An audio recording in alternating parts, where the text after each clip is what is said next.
One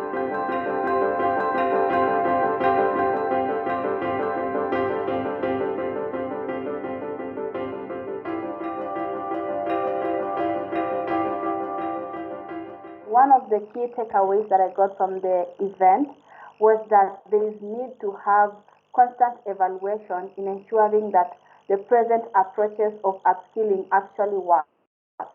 This is because the digital economy is an ever-dynamic sector, and so it's important to ensure that all the approaches we use in upskilling of digital skills actually depict the ever-changing sector. For example, the skills taught 10 years ago may not be relevant today, and the skills taught today may not actually be relevant 10 years to come. And so it's important to always ensure that the skills are revised and that you're teaching present skills.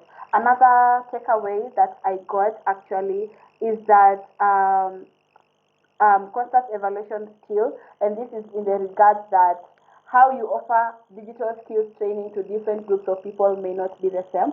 So for example, the digital skills training offered to persons with disabilities or women in the rural sector may not be the same as the same approach that is used in the cities. So it's important to factor in those realities to ensure that even while offering the digital skills training, it actually embodies the different challenges and realities that groups of people face in different parts of the country or the world.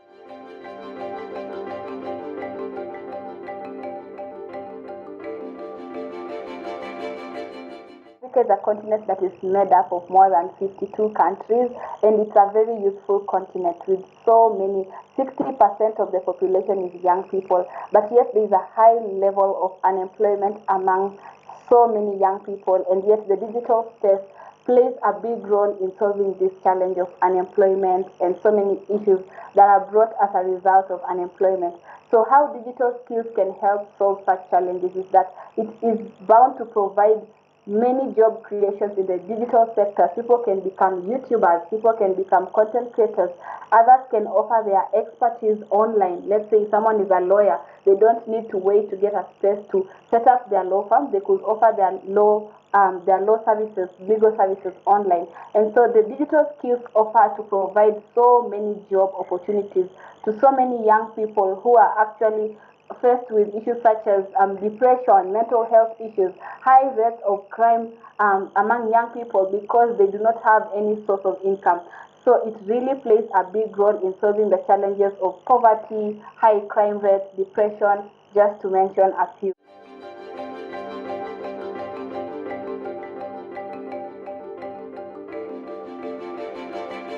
So I run an organization called Village Pillars Empowerment Project that seeks to empower young women and girls between the ages of 10 and 30 through human-centered and sustainable programs.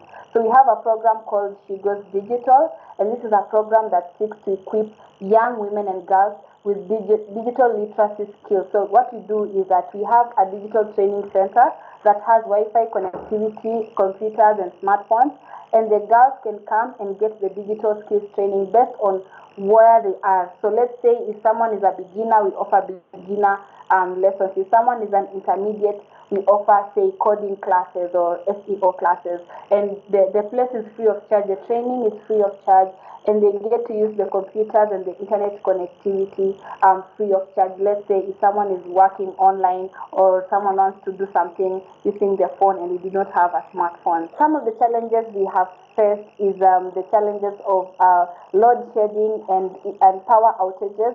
So this place is surrounded by Kakamega Forest, which is one of the biggest rainforests in Kenya. And so every time it rains, electricity goes out, and so we cannot offer the digital skills. There is no internet, there is no connectivity. The computers, most of them rely on electricity, so it becomes a very big challenge. Another challenge is with regards to the women and the girls. Most of them come from very, very far, the deep rural parts of Kakamega County. And so just accessing our digital hub is a very big challenge. It's very costly for them. Some of them are young mothers. If you get someone at the age of 13 has 2 or 3 children, and they have no one to leave their kids with. So they have to come with these children to the digital training center. And so you can imagine 5 or 6 toddlers, and they're pulling on the cables and they're pulling on the computers. And so it becomes a bit of a challenge to us. And yet we can't turn them away because they need these skills. They need to improve their lives through this. Some of them don't have any further formal training from the 4th grade, for example. And the last challenge we have is limited resources. So you get that our digital training hub can host around 10 to 15 girls.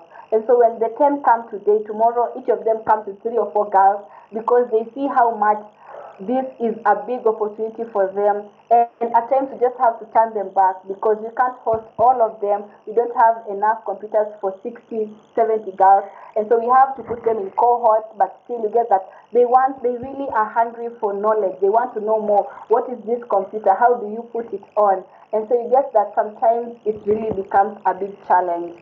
When it comes to success rates, of course, we've gotten messages on Facebook. We've gotten girls telling us how this program has really actually transformed their lives.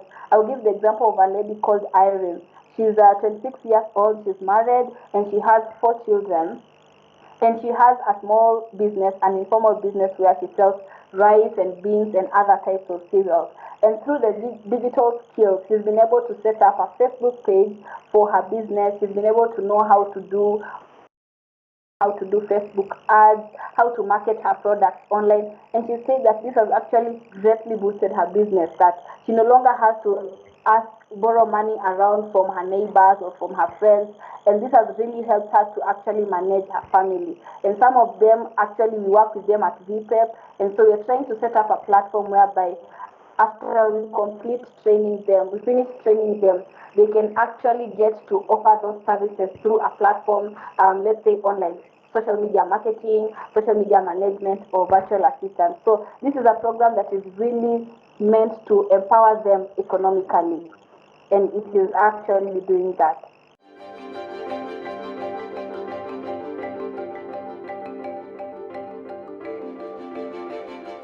The government and the ICT industry actually plays a big role in upskilling of digital skills. For example, let me use Kenya.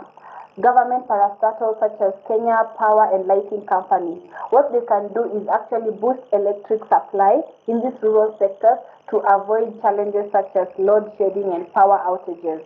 Internet service providers such as Safaricom and Airtel can actually provide cheaper internet options for, let's say, non-governmental organizations who are offering some of these services free of charge to ensure that it will be actually affordable for us and for girls in the rural sector. And finally, the government and the ICT industry can actually provide support and capacity building, because this is a sector that is ever changing. So you get that even our trainers and the many trainers everywhere, not just here, but all over the world, they need constant mentorship and capacity building to ensure that they continue offering skills that are relevant and modern and are key to the ever-changing digital sector.